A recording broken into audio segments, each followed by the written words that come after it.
자, 이렇게 저희가 이슈엔을 진행을 하고 있습니다. 지금 조금 전에는 삼성전자와 그리고 LG전자의 소송 전쟁에 대해서 이야기를 들어봤고, 자, 지금부터는 저희가 내년도 정부의 경제 성장 정책 방향을 들어보도록 하겠습니다. 내년에는 이 정부가 성장률을 3.8%로 전망을 했다고 하네요. 그리고 이 경제 성장을 이끌어갈 수 있도록 각종의 구조 개혁 방안도 내놨다고 하니까 어떤 내용이 나오고 있는지 취재기자와 직접 이야기를 나눠보겠습니다. 이재경 기자 저희가 스튜디오에 직접 나와 있습니다. 어서 오세요. 안녕하십니까? 네, 세종시에 계시다가 직접 올라오셨죠. 이 내용을 전해주시기 위해서. 예, 그렇습니다. 네, 추운 날씨에도 불구하고 올라와 주셔서 대단히 감사합니다. 네. 자, 우선 정부 쪽에서는 내년의 경제 성장률을 원래는 4% 정도로 잡고 있지 않았습니까? 그리고 네. 한국은행 쪽에서는 약 3.9% 정도로 잡았고. 그런데 좀 이 경제 성장률 전망치를 하향 조정했나 보네요. 예, 그렇습니다. 당초 9월이었습니다. 정부가 네. 예산안을 짜면서 내년 우리나라 경제는 4% 성장할 것이다 라고 예측을 했었죠.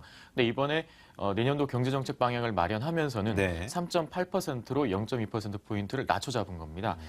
이렇게 낮춘 이유도 여러 가지가 있겠지만 일단 올해랑 비교를 해보면 올해는 경제 성장률이 3.4% 정도입니다. 네. 그러면 일단은 올해보다는 좀 나아진다라는 의미로 볼 수 있겠지만 당초 예상보다는 그만큼 성장하지 못할 것이다. 라는 관측이 될 수 있겠죠. 그 이후에는 그 경기 하방 요인, 리스크가 있다는 게 정부의 판단입니다. 일단은 미국에서 그 금리 인상을 할 가능성이 있죠. 네. 양적 완화를 종료를 하기 때문에요. 그러면은 달러화가 강세를 보이게 될 거고 신흥시장에서 돈이 빠져나갈 수 있습니다. 그 국제 금융시장에서 변동성은 또 확대될 수밖에 없겠죠. 일본도 문제인데요. 구조개혁이 늦어지고 있고 소비세가 인상이 되면서 회복세가 미약합니다. 그리고 디플레이션 우려까지 제기되고 있습니다. 중국도 내수 중심으로 성장 전략을 바꾸면서 성장세가 둔화될 가능성도 있습니다. 이런 국제적인 리스크가 여러 가지가 있고 우리나라 경상수지 역시도 흑자 폭이 올해보다 줄어들 것으로 예상이 되고 있습니다. 올해 경상수지 흑자는 890억 달러 수준이었는데요. 네. 내년에는 820억 달러로 흑자가 축소될 거다라는 게 정부의 예측입니다. 그래서 내년 우리나라 경제 성장을 수출보다는 내수가 주도하게 될 것이 아니냐라는 측면에서 내수를 키울 수 있는 방안을 여러 가지를 그 경제정책 방향에 담았습니다. 그리고 확장적 거시경제 정책을 유지해서 경제 활성화도 꾀하기로 했습니다. 우선 재정 중에서 58%를 상반기에 조기 집행을 하고요. SOC처럼 경기 파급 효과가 큰 사업은 60%를 상반기에 지출하기로 했습니다. 네. 수출보다는 내수로 어떻게 보면 내년의 경제 방향을 좀 바꾼다라는 의미가 있겠는데, 이렇게 경제 정책의 방향을 바꾸게 되려면 구조적인 개혁도 뒤따라와야 되지 않습니까? 어떤 개혁 방안들이 나왔습니까? 예, 구조개혁 방안 중에서 네. 그동안 국민의 관심을 모아왔던 것이 노동시장 개혁이었죠. 네. 그동안 최경환 경제부총리가 정규직 60세 정년 보호는 과부호다. 라는 발언까지 하면서 정규직에 대한 해고 요건을 완화한다든지 네. 그런 이제 구조개혁을 하겠다라는 의지를 여러 번 피력을 해왔었죠. 그래서 정규직에 대해서는 유연성을 높이겠다. 그리고 비정규직에 대해서는 안정성을 제고하겠다는 게 이번 경제정책 방향에 담긴 내용입니다. 네. 그래서 정규직에 대해서는 임금이나 근로시간, 근로계약 등에서 인력 운영의 유연성을 높이겠다는 차원으로 앞으로 정책을 추진할 것으로 보이고요. 비정규직에 대해서는 파견이나 기간제 근로자 사용에 대한 규제를 합리화할 것으로 보입니다. 정규직 전환을 촉진하거나 근로조건 개선과 같은 차별 완화도 포함이 될 것으로 보입니다.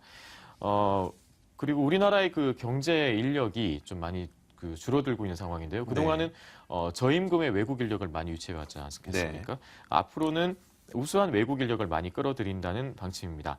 점수 이민제 또는 비자제도 개선, 외국인 유학생의 사당 연계 확대 등의 방안을 담고 있습니다. 우리나라 청년층도 문제인데요. 조기 취업을 할 수 있도록 네. 기업과 채용 조건을 연계한 계약 학과를 확대를 하기로 했고요. 고등 전문대를 16개 새로 도입하기로 했습니다.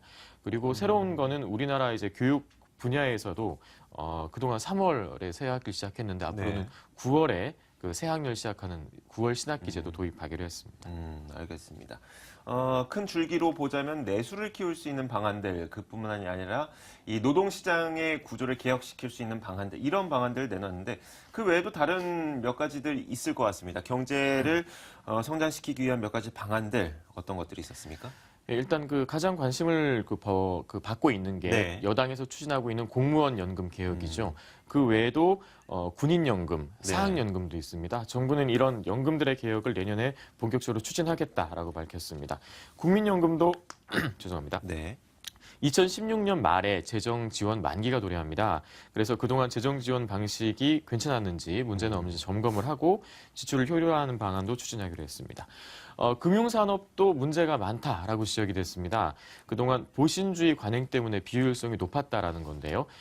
금융이 소극적으로 대출을 해주거나 투자를 하면서 시중 자금이 실물 경기에 제대로 흘러 들어가지 못했다라는 반성이라는 거죠. 네. 그래서 IT와 금융을 융합해서 이제 핀테크를 활성화한다든지 우리 실정에 맞는 인터넷 전문은행을 도입한다든지 뭐 대형 증권사는 외화 신용 공여를 허용한다든지 그래서 또 자금이 실물로 갈 수 있도록 모험 자본을 육성하는 방안, 투자하는 방안까지도 구체적으로 마련하기로 했습니다.